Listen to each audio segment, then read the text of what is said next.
रोटी बेटीना व्यवहार कर्या पण मारा रूखी समाजे न तो धर्म बदल्यो न तो व्यवहार कर्यो।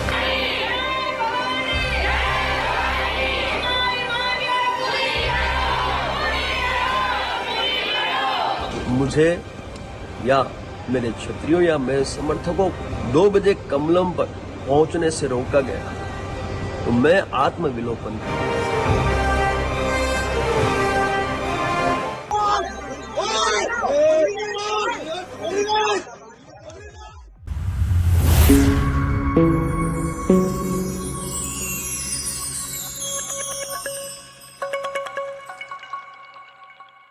हेलो एंड वेलकम दोस्तों, मैं हूं वंदना और आप देख रहे हैं लीगल चॉइस। दोस्तों, चुनाव का मौसम है और पूरे देश में हलचल मची है।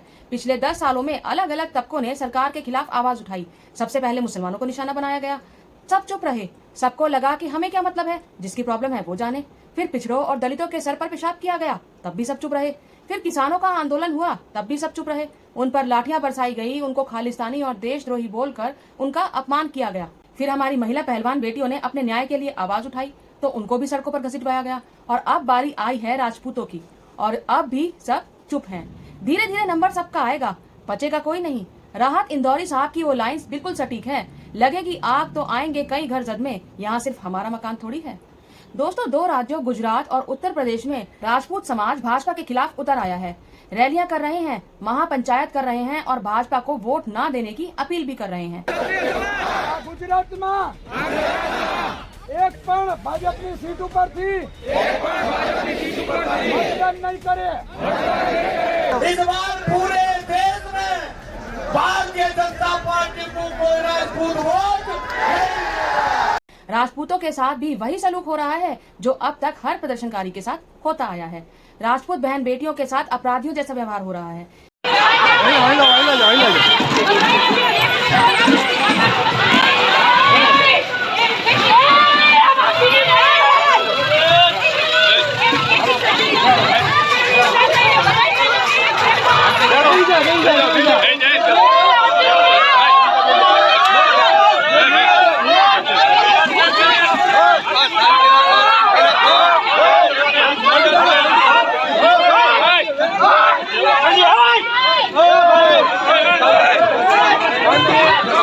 लेकिन राजपूत तो भाजपा के अपने वोटर हैं, फिर भाजपा उनके साथ ऐसा व्यवहार क्यों कर रही है? अगर मुसलमान होते या दलित होते तब ऐसा व्यवहार करते तो समझ में आता, लेकिन अपने ही वोटर्स के साथ ऐसा व्यवहार। इसलिए ही कहती हूँ कि भाजपा किसी की सगी नहीं है, ना हिंदू की, ना मुसलमान की और ना ही किसी और की। भाजपा सिर्फ कुर्सी की सगी है। अपनी सत्ता को बचाने के लिए ये किसी भी हद तक जा सकते हैं। लेकिन अचानक ऐसा क्या हुआ कि पूरा राजपूत समाज भाजपा के खिलाफ हो गया? दरअसल गुजरात के राजकोट से भाजपा प्रत्याशी पुरुषोत्तम रूपाला ने एक ऐसी अभद्र टिप्पणी कर दी जिससे पूरा राजपूत समाज भड़क गया। उनका कहना था कि अपनी बहन बेटियों की शादी अंग्रेजों से कर देते थे। सुनिए उन्होंने क्या कहा। दमन करवामां बाकी नहोतुं राख्युं छे अने महाराजाओ निम्या एमणे रोटी बेटीना व्यवहार कर्या पण मारा रूखी समाजे न तो धर्म बदल्यो न तो व्यवहार कर्यो। एने सौथी वधु दमन करवामां आव्युं हतुं। इस बयान पर राजपूत समाज इतना नाराज हो गया कि ये ऐलान कर दिया कि अगर रूपाला का टिकट नहीं काटा गया तो गुजरात की 26 सीटों पर राजपूत समाज भाजपा को वोट नहीं देगा। करणी सेना के अध्यक्ष राज शेखावत ने गांधीनगर में भाजपा का मुख्यालय कमलम का घेराव करने का ऐलान भी कर दिया था, लेकिन अहमदाबाद एयरपोर्ट से ही उनको अरेस्ट कर लिया गया और वहीं उनकी पगड़ी उछालकर उनका अपमान भी किया गया। भाजपा के एक केंद्रीय मंत्री द्वारा जो गुजरात से बिलोंग करते हैं, पुरुषोत्तम रूपाला जी ने एक आयोजन में, कार्यक्रम में निम्न स्तर की टिप्पणी की है हमारे क्षत्रिय समाज को लेकर, हमारी मातृशक्तियों को लेकर, हमारी छत्राणियों को लेकर। और वो व्यक्ति राजकोट लोकसभा के भावी उम्मीदवार भी है। गुजरात का संपूर्ण क्षत्रिय आक्रोशित है। उसके पश्चात भी भारतीय जनता पार्टी की आला कमान द्वारा अभी तक कोई ठोस कदम नहीं उठाए गए। मुझे या मेरे क्षत्रियों या मेरे समर्थकों 2 बजे कमलम पर पहुंचने से रोका गया तो मैं आत्मविलोपन करूंगा।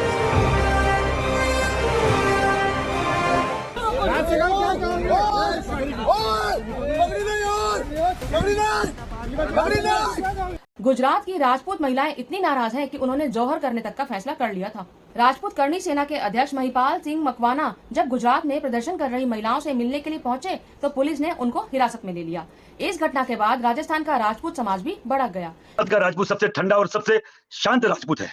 वो कभी लड़ता नहीं है जबरदस्ती, पर वहां उनकी बहन बेटियों के खिलाफ आप लड़ रहे हो, उनके खिलाफ आप बकवास कर रहे हो। बहन बेटियां रोड पे है, आज भी बाल पकड़ के घसीटा गया है, महिलाओं को गिरफ्तार किया गया है पुलिस के द्वारा। अब देखिए कितनी बर्बरता के साथ वो वीडियो अगर आप देखेंगे तो आपको समझ में आएगा कि किस तरीके से ये किस हद पे गए हुए। मेरी टोपी उछाली गई जो मान सम्मान का प्रतीक है, चलो ये टोपी है, मान सम्मान नहीं हो सकता, पगड़ी उछाले तो मानते। तो राज शेखावत जो मेरे समाज का व्यक्ति है, मेरे एक दिन बाद में उनको डिटेन किया जाता है, उनकी पगड़ी को हाथ से हटाया जाता है जानबूझ के।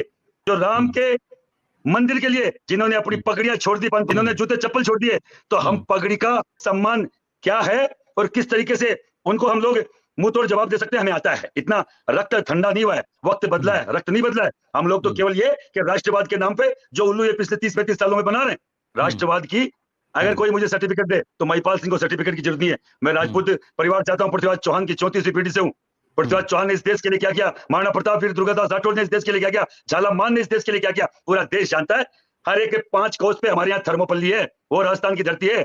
अगर कोई हमें बोले कि राष्ट्रवाद क्या है, तो मैं राष्ट्रवाद की सर्टिफिकेट की बीजेपी वालों से जरूरत नहीं है मुझे लेने की। गुजरात का क्षत्रिय समाज मोदी को वोट न देने की कस्में खा चुका है। इधर उत्तर प्रदेश के सहारनपुर में क्षत्रिय समाज ने बड़ा प्रदर्शन करके भाजपा को वोट न देने का ऐलान किया है। पश्चिमी उत्तर प्रदेश के और भी अलग अलग इलाकों के क्षत्रिय समाज के लोग पंचायतें कर रहे हैं और भाजपा को वोट न देने का ऐलान कर रहे हैं। उत्तर प्रदेश का ठाकुर समाज जनरल वी.के. सिंह का टिकट काटे जाने पर भी नाराज है। उनका कहना है कि ठाकुर समाज का अपमान करने के लिए उनका टिकट काट दिया गया है।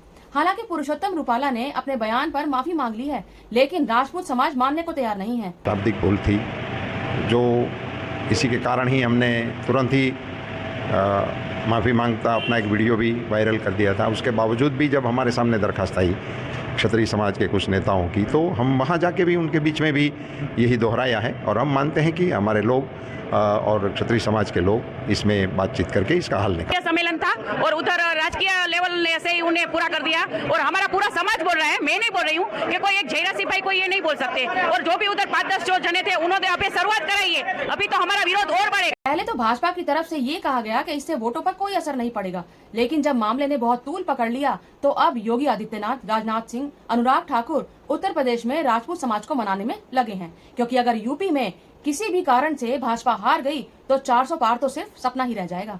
गुजरात से लेकर राजस्थान तक और दिल्ली से लेकर हरियाणा और यूपी के ठाकुर भाजपा के विरोध में खड़े हो गए हैं।